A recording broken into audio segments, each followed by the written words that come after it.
Hi, I'm Madame Pamita, and I love teaching about magic. If you have a question about spells, the law of attraction, spirituality, witchcraft, Slavic folk magic, spirits, divination, you can join me on Sundays at the Live Magic Q&A where we record an episode of my podcast, Magic and the Law of Attraction, and then I answer your questions on anything mystical or magical live over Zoom. Just go to spellsquad.com to get the link to join me in the clubhouse. And don't forget to subscribe to this YouTube channel and click the bell icon so you get a gentle, magical reminder and you'll be the first witch to see whenever anything new goes up. Here's a great tidbit from one of our past Q&As answering a really important spiritual question. Victoria said, can we add spiritual oil to food and offer to someone for a purpose? Absolutely not.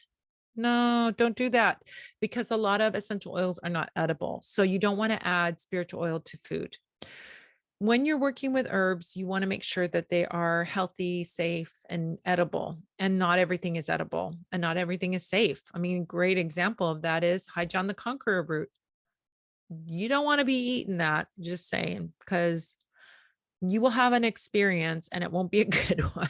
You will make a lot good friends with your toilet if you take in High John the Conqueror root. So you never want to add an oil blend to a food because those aren't meant, that's not what they're meant for. They're meant for your skin, fine on your skin, but they're not meant for food.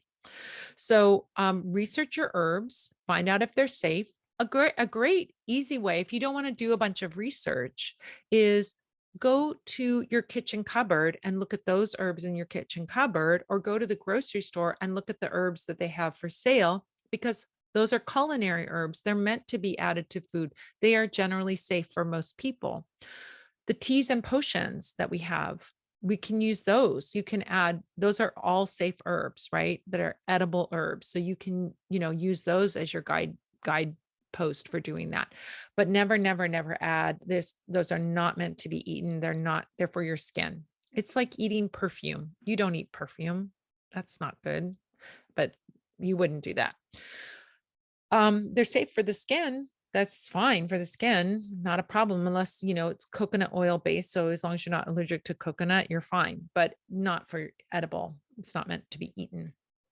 But look in your cupboard, get one of those books on herbal magic, and then read about the correspondences of the herbs in your cupboard. So allspice, a great herb for happiness and prosperity. So you can add allspice to something.